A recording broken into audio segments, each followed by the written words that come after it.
Conceptos sagrados. Recordar las dimensiones de la calidad, las características que definen elementos separados de la calidad.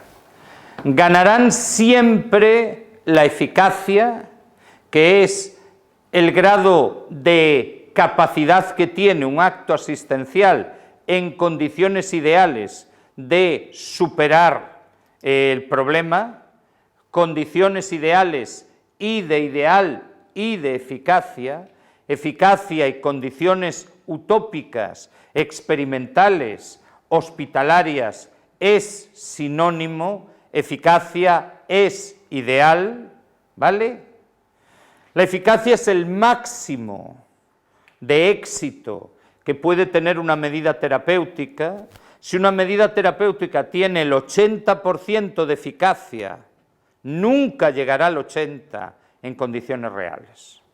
Y las condiciones reales son la efectividad. Siempre está por debajo de la eficacia, ¿vale? La capacidad de solucionar el problema en condiciones reales es efectividad. En las leyes nunca aparece la palabra efectividad, solo aparece la palabra eficacia. ¿Entendido?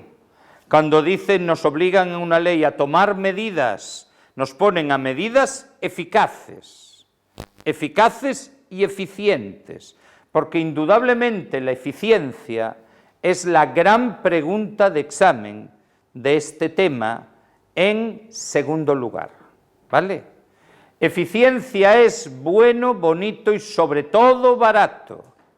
Es la capacidad de obtener las mismas, digamos, ventajas con una práctica sanitaria por menos precio. O la capacidad de obtener con el mismo precio más ventajas.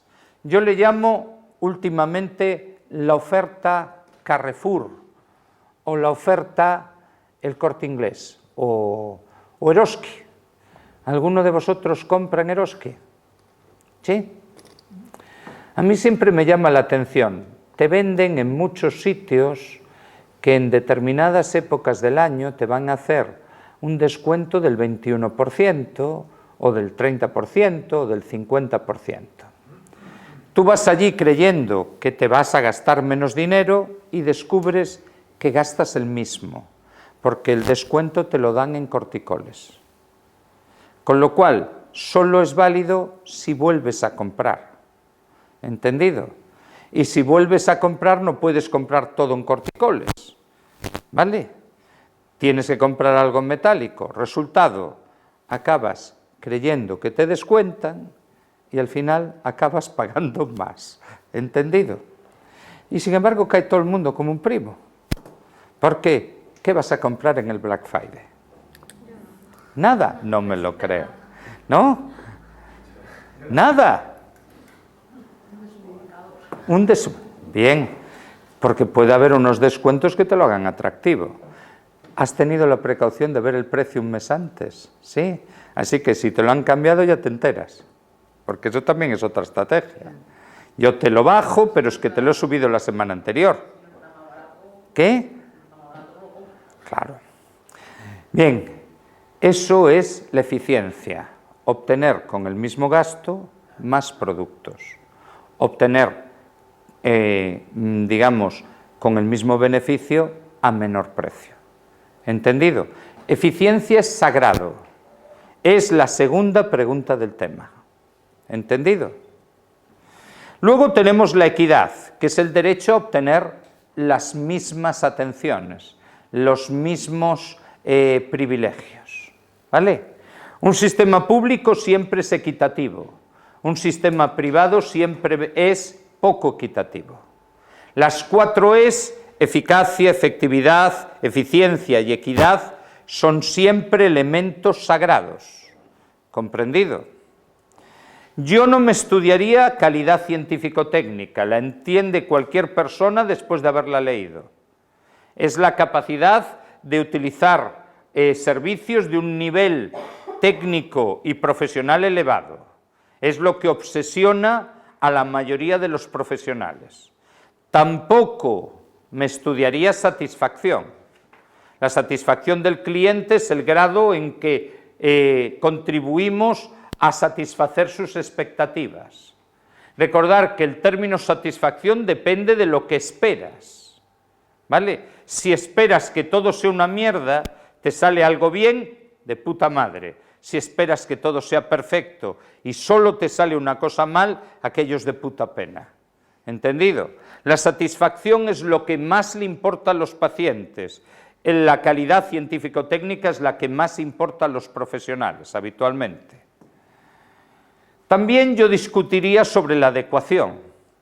Hay medidas que no se adecúan, que no cubren las necesidades del paciente o población. Por ejemplo, las ambulancias medicalizadas. Es decir, ¿cuántas ambulancias medicalizadas hay en la provincia de Pontevedra? Provincia, no digo en el área de Vigo. ¿Qué? Hay 4. Creo que en el área sur hay 2. 2. ¿En el área norte? ¿Qué? 2. Y alguna de la Estrada que está en Santiago, aunque hay que compartirla con Santiago. ¿Creéis que para 900.000 personas, 4 ambulancias medicalizadas son capaces de defender todo? Bien, de las dimensiones, la siguiente en importancia es accesibilidad. La facilidad con la que se obtiene la atención sanitaria. Recordar, barreras físicas, no entro en el ascensor. Barreras geográficas, para acceder a determinadas prestaciones hay que recorrer un montón de kilómetros. Barreras burocráticas, la necesidad de listas de espera. Barreras culturales, cómo hacerte entender con un senegalés que no habla castellano. ¿Entendido? Todo ello es accesibilidad, ¿vale? La accesibilidad económica no existe en un sistema público, ¿vale? Pero realmente todo lo demás son problemas, ¿vale? Continuidad es más una característica de atención primaria que una dimensión de la calidad. La capacidad de ser atendido 24 horas al día, 365 días al año, todos los años de tu vida. Y sobre todo la capacidad de tener información de atención especializada, que muchas veces el problema viene de que atención especializada y atención primaria no están debidamente coordinados, ¿vale? De repente, un paciente que tiene que ser atendido en especializada es enviada a primaria, llega a primaria y no saben qué hacer, ¿vale? Y lo devuelven a especializada. Eso es continuidad, ¿vale? Después, seguridad. No olvidéis que incluye a los propios profesionales. La capacidad de no correr riesgos tanto en pacientes como en profesionales. Seguridad. Y por último, aceptabilidad. El grado de colaboración que presta el paciente a las medidas sanitarias. Todos sabemos el problema que tiene tener problemas de próstata y la idea que tienen todos los varones de que en cuanto se van a consultar de la próstata van a quedarse impotentes o les van a meter dedos por el culo, que van a despertar cosas raras en la personalidad de esa persona y no aceptan esa atención. Pero también cuando un paciente se niega a dejar de beber su botellita de vino diario, de vino de casa, que es muy sano porque es vino de casa y no tiene alcohol, pues es un problema de aceptabilidad. Las dimensiones son un área muy importante del tema. Si cogemos 3 dimensiones cualesquiera y los mezclamos, obtenemos una definición de sanidad. Hay tantas definiciones de calidad sanitaria, de calidad sanitaria, como autores tiene la Biblia, ¿vale? Todas se basan en 3 dimensiones o más mezcladas hábilmente con 2 gotitas de Cointreau.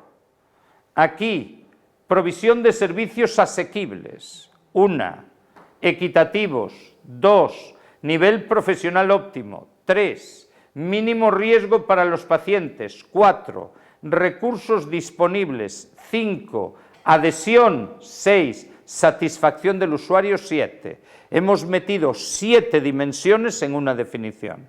Basta con que haya 3. Si no hay 3, no están definiendo calidad, están definiendo otra cosa. ¿Entendido?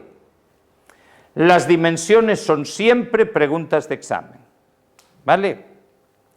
Bien, después de las dimensiones,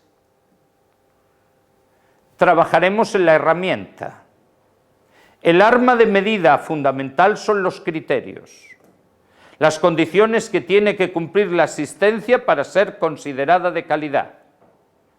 Esas condiciones se pueden explicitar o no se pueden explicitar. Esto ya pertenece a la ciencia ficción actualmente. Cuando no explico por qué algo es bueno o por qué algo es malo, o digo una generalidad, es un criterio implícito. Criterio implícito es, hacen la atención que me gusta, lo hacen todo bien, lo hacen todo mal. Eso es implícito, ¿comprendido? Cuando especifican las funciones, los criterios, las condiciones, eso es explícito. Hay 2 tipos de criterios explícitos. Aquellos que utilizan una terminología de poca claridad. Aquellos que dicen una prueba genérica y no explican en qué condiciones se tiene que aplicar. Los pacientes tendrán toma de tensión.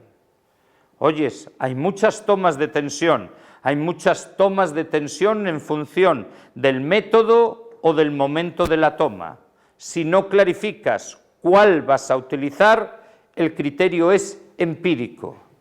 El criterio explícito empírico es aquel que no clarifica todos los detalles del criterio, sino que te lo deja tu interpretación, y tu interpretación la sueles hacer en función de lo que es más frecuente. Por ejemplo, el control del paciente diabético exige glucemias diarias. Eso es un criterio explícito empírico, porque no nos habla ni del tipo de glucemias ni del momento en que se hagan esas glucemias. ¿Entendido? Cuando explicitamos todas las condiciones, eso es un criterio explícito normativo o norma, que no admite dudas. Entonces, ahí tenemos explícito empírico, suele ser el más difícil de detectar, porque a veces te dice, recurre al concepto más frecuente, y tú no lo traduces al cristiano en la vida con esos versos. ¿Entendido? Después tenemos criterio explícito normativo, ¿vale?, que es el que clarifica todas las particularidades de la actividad. Después tenemos criterio implícito y luego criterio general y criterio específico, que creo que no necesitan explicación. ¿Sí? Bien. Luego, a ver, los pacientes desarrollarán tolerancia al ejercicio, ¿no? Puede ser un criterio de tipo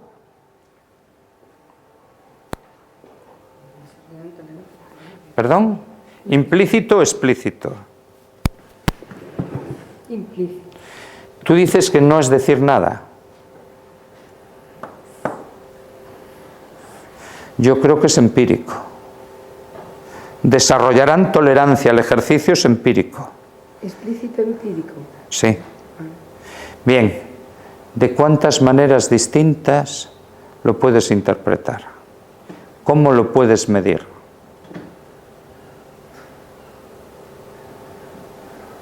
¿Lo puedes medir en función de los metros que esta persona hace ejercicio? Anda. Sí. ¿Lo puedes medir del grado de frecuencia cardíaca que esta persona obtiene en una determinada actividad? Sí. ¿Lo puedes medir en función de lo que tarde en recuperar la respiración o la frecuencia cardíaca? Sí. ¿O lo puedes medir en función de su opinión subjetiva? ¿Aguanto más? ¿No me asfixio tanto? Etcétera. Sí. Cada uno de esos elementos es un indicador. Un indicador nos permite medir los criterios. ¿Entendido? Y es una medida simple que nos permite ilustrar estos criterios. Los indicadores siempre tenemos que diferenciarlos en tres grandes grupos: indicadores numéricos, indicadores trazadores e indicadores centinelas. ¿Vale? El indicador numérico es aquel que básicamente nos va a dar un número que nosotros tenemos que interpretar, y solo actuaremos cuando ese número está desproporcionadamente desequilibrado. ¿Vale? Los indicadores numéricos son los que tienen las principales preguntas de examen cuantitativa, porque un indicador numérico positivo es aquel donde al subir su número mejora la salud y al bajarlo empeora la salud.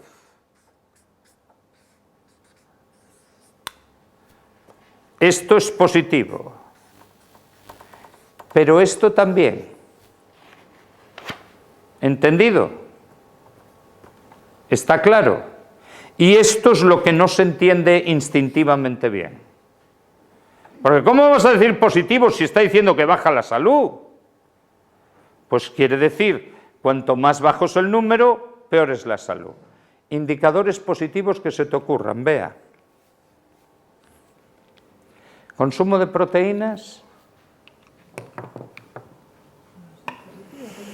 Ahí tengo mis dudas, porque claro, un consumo excesivo no es precisamente salud, pero casi siempre lo solemos aplicar hasta la normalidad, ¿no?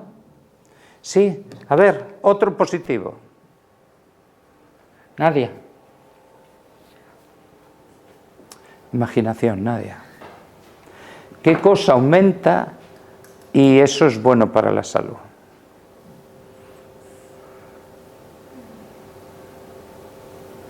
Dime. Por ejemplo, dime cómo se llama este test donde medimos las actividades básicas de la vida diaria que tienen que ver con una persona que se rasca la barriga. El de Bartel. El de Bartel sería un indicador positivo. Cuanto más alto es el número, más salud hay. Sí, ¿no? ¿Vale? Eso es positivo. ¿Lo entendemos? Sí. Por supuesto, el indicador negativo es el contrario. Aquel que aumenta el valor y produce un peor estado de salud. ¿Vale?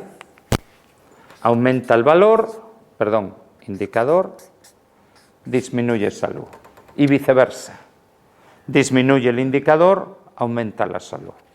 Aquí casi siempre acabamos entrando en las tasas de mortalidad, en las tasas de incidencia, en los índices de enfermedades. ¿Vale? Estos son indicadores negativos. ¿Comprendido? Principal problema, cuando nos ponen disminuye el indicador, ¿vale? Aumenta la salud. Eso es positivo, eso es el resultado positivo, pero el indicador es negativo. ¿Comprendido? Y ahora, dos que tenemos que entender. ¿Directo o indirecto? ¿Qué sería un indicador directo?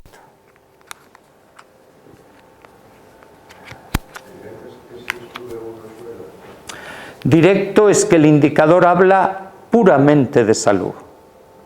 ¿Entendido? ¿Vale? E indirecto es que habla de un problema socioeconómico o ambiental. ¿Entendido?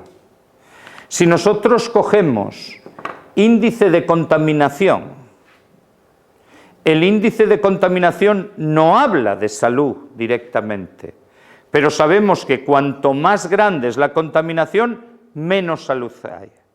Así que tenemos un indicador indirecto que es de carácter negativo. ¿Comprendido? Hemos entendido la diferencia entre los cuatro: positivo, negativo, directo, indirecto. ¿Sí?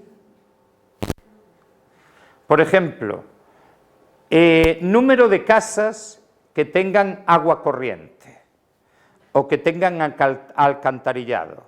¿Está hablando de salud? Está hablando de salud de forma indirecta. Tú sabes que ese número de casas no se está refiriendo a un dato sanitario, pero que influye indirectamente en la salud.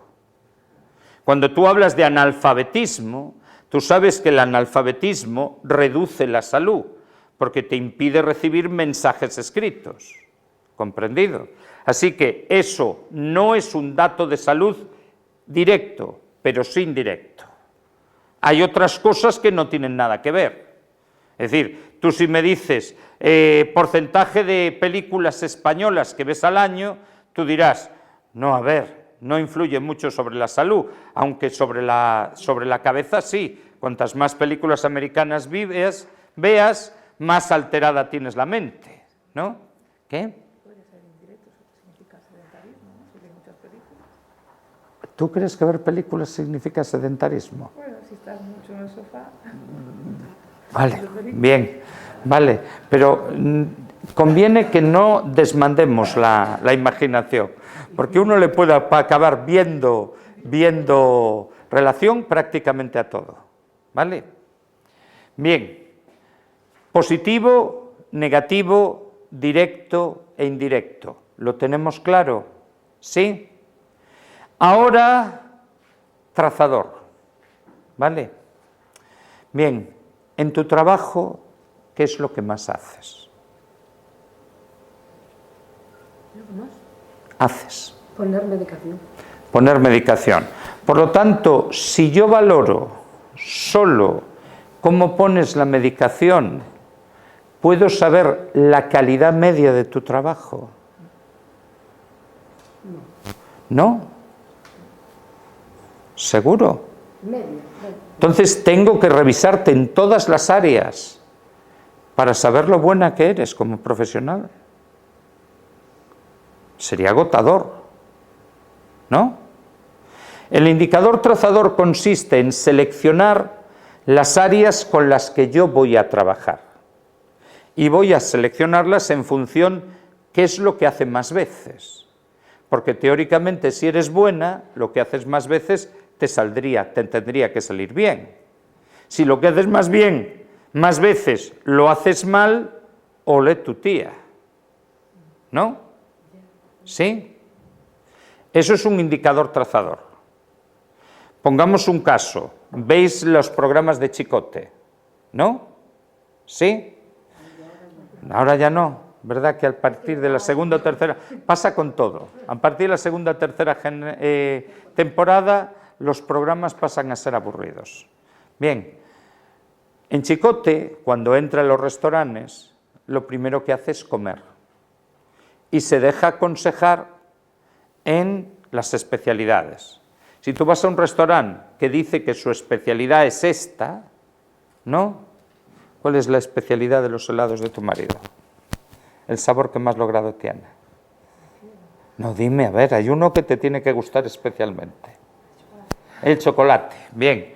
Y tú pides el helado de chocolate y al comerlo es malo, dices, si su especialidad es este, hostia, deben ser todos una mierda.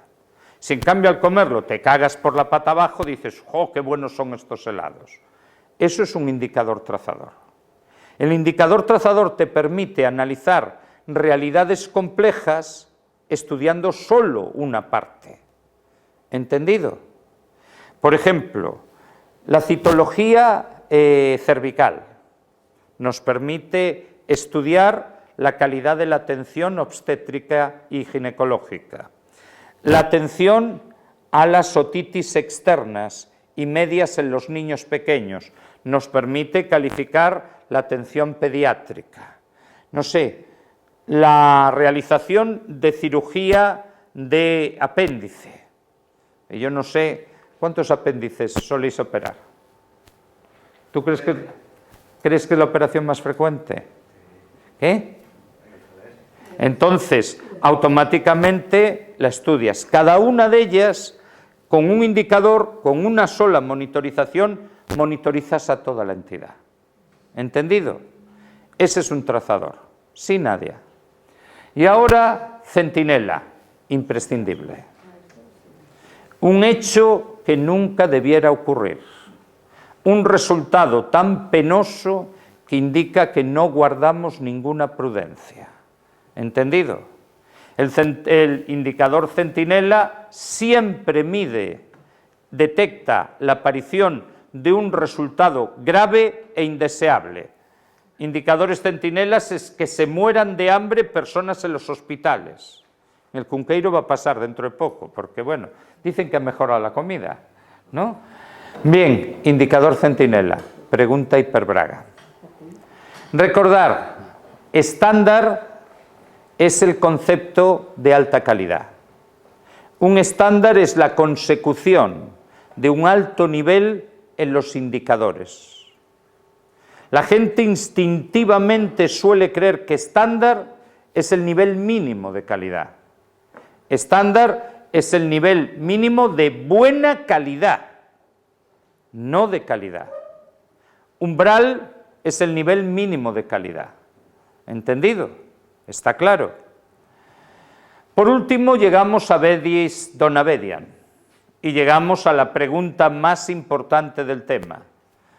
Este señor sostenía que la evaluación de la calidad debe hacerse valorando los tres elementos de la asistencia: la estructura, el proceso y el resultado. A Bedis Donabedian es siempre pregunta Hiperbraga.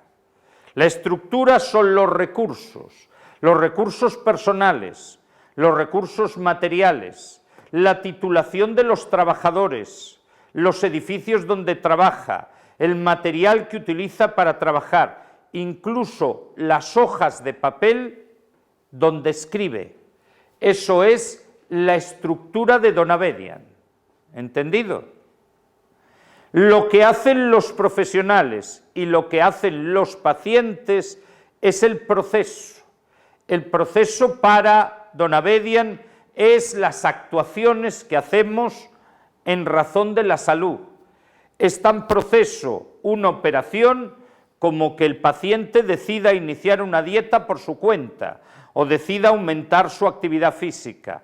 Eso es proceso. ¿Entendido? Y luego resultado. Resultado es el resultado final de la salud o el resultado final de la satisfacción. Y resultado hay que aclarar, ¿es resultado bueno o malo? ¿Comprendido? Si la persona se muere, mal resultado. Si la persona está insatisfecha, mal resultado. El grado de satisfacción o el grado de mejora en la salud es resultado.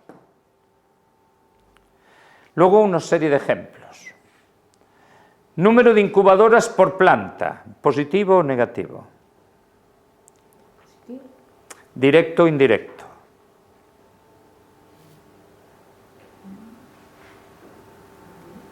Directo, porque habla de salud. ¿Vale? Bien, y es claramente estructura. Gasto mensual en reactivos. ¿Directo o indirecto, Nadia? Indirecto. ¿Tú crees? No, indirecto, perdón. Porque cuantos más biopsias hay, más problemas hay. Bien, y es... espera. ¿Dijiste indirecto? Es directo. Habla de salud. Aunque veas euros, está hablando de actividades sanitarias. Si a mí me dijeras gasto mensual en alimentos de una familia, te diría que es indirecto. Pero esto habla de salud, es directo. La discusión es si es positivo o negativo. Y cuanto sube el gasto mensual, es que hay más riesgo de cánceres. Si tú lo interpretas, no, es que hacen cribados, pues entonces sí será de salud. ¿Vale? Después tenemos este de proceso. Número de pacientes atendidos durante el fin de semana, ¿vale? Y tiempo entre la llegada al hospital y la angioplastia transluminal, ¿vale? Esto es negativo y esto es negativo también. Los dos son directos, ¿vale? Resultado, grado de satisfacción positivo, número de reacciones alérgicas negativo. Son resultado. ¿Lo entendemos? ¿Sí? Bien. Hemólisis por reacción transfusional compatible y suicidio de pacientes internados. Son indicadores centinela. Teóricamente no deberían pasar. ¿Vale? El estándar de un indicador centinela es 0. No deben ocurrir. ¿Vale? ¿Entendido? Bien, y ahora recordemos, todos los indicadores tienen que cumplir dos premisas mínimas. Validez, ¿vale? Que significa capacidad para realmente medir lo que pretenden medir, ¿vale? Que es sinónimo de exactitud. Recordar que lo recordábamos por Vence España. Validez y exactitud son sinónimos. ¿Comprendido? Un indicador que estudia realmente el fenómeno que queremos estudiar es válido. ¿Vale? Y preciso o fiable es aquel indicador que, utilizado por varias personas en el mismo proceso, no varían sus datos. No varían sus resultados. ¿Comprendido?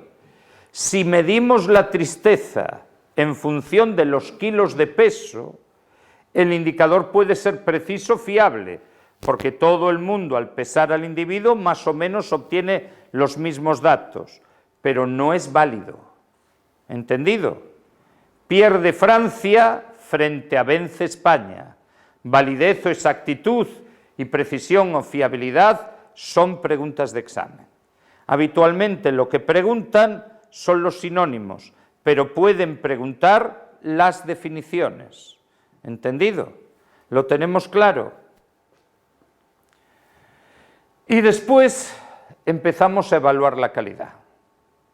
Recordar, la calidad solo se evalúa para mejorarla.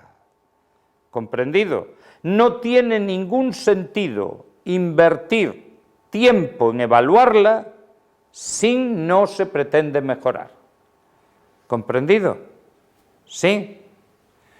Esta medición nos va a permitir obtener varias herramientas, y las tres herramientas principales son el ciclo de Deming, el ciclo evaluativo de Palmer y la auditoría.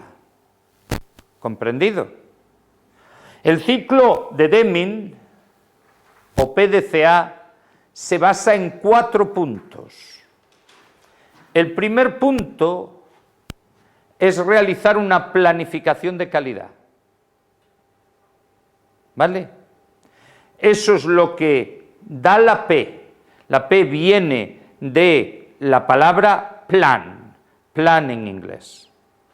El segundo punto es implantar las medidas de ese plan, y eso es lo que llamamos do. El tercer punto es evaluar el resultado de ese plan, eso es el check.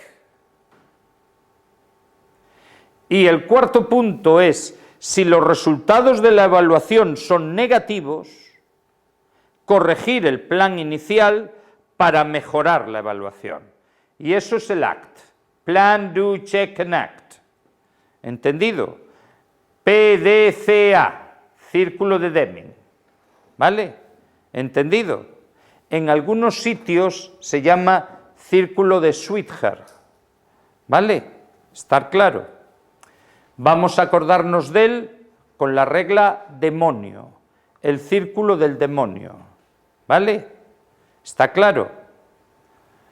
Y luego el ciclo evaluativo de Palmer, que es una continuación del de Deming, es una evolución del de Deming. ¿En qué se diferencia el ciclo de Palmer? En que los 5 primeros puntos desarrollan el proceso de planificación. Primero, identificar problemas y áreas, luego elaborar criterios, luego diseñar el estudio de evaluación, luego evaluar la calidad y luego proponer medidas correctoras. Esto es el proceso de planificación. El do y el check son los dos últimos. ¿Vale? Por lo tanto, el demonio palmero, ¿vale? El círculo de Deming y el círculo de Palmer son herramientas para trabajar la calidad. ¿Entendido? Para medirlas. ¿Sí? Es horrible. Tienes que aceptarlo, ¿vale? Porque además es preferible aceptarlo que no. ¡Qué horrible es! ¡Qué horrible es! ¡Qué horrible! Así no entra nunca. ¿Vale? Eso es como comer en el cunqueiro. Por muy malo que sea, come, porque si no es peor. ¿Entendido? Bien, y luego tenemos el más viejo de todos, la auditoría. La auditoría acae muchísimas veces, pese a que es algo sobrepasado ya. La auditoría es una revisión de historias clínicas por personas con la misma titulación que el que queremos monitorizar, para garantizar que entiende lo que lee. Porque claro, si tú le pides a un economista que entienda las medidas que está tomando un profesional sanitario, ni se entera. La auditoría evaluamos mediante la revisión de registros, normalmente historias clínicas. Este fue el mismo método que se utiliza actualmente para valorar la productividad. Revisamos las historias a ver qué ítems tienen cubiertos. Auditoría o audit, o incluso auditon, son términos sinónimos. Auditoría o audit han caído varias veces. Y la esencia está en la revisión y sobre todo realizado por profesionales del mismo nivel. ¿Entendido? El primer paso de todo proceso de evaluación, de todo proceso de planificación es, bueno, ¿qué es lo que pretendo evaluar? ¿Vale? ¿Qué es lo que tengo que corregir? Y eso es lo que se llama el análisis de la situación. Ha sido siempre una pregunta de examen. En todo proceso de planificación, el término análisis de la situación o diagnóstico de la situación es siempre el primer paso. Saber ante qué estamos. ¿Vale? Y en este primer paso, lo primero que tenemos que clarificar es que el análisis de la situación busca por definir problema y necesidad de salud. Un problema de salud nunca es sinónimo a enfermedad. Un problema de salud implica una perturbación del estado de salud del individuo. ¿Vale? Cuando una persona, como resultado de que ha estado de juerga toda una noche, tiene un dolor de cabeza de cágate lorito, tiene un problema de salud pero no tiene una enfermedad.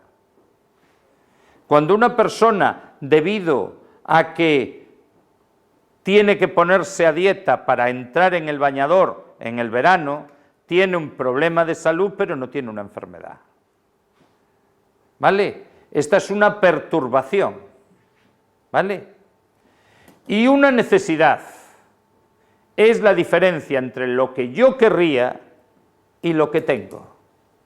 ¿Entendido? Bradshaw definió 4 necesidades. Cualquiera de ellas es pregunta de examen, pero la necesidad que más veces ha caído es necesidad normativa. ¿Vale? Bien, ¿cuántas personas exige la ley que forman parte de los centros de salud, que sean los usuarios de un centro de salud? ¿Os acordáis? De 20 a 25.000 personas. ¿Vale? ¿Cuántos centros de salud hay en Vigo? 15. Tendríamos que tener 350.000 habitantes. No llegamos a 300. Tenemos más centros de salud de los que marca la ley.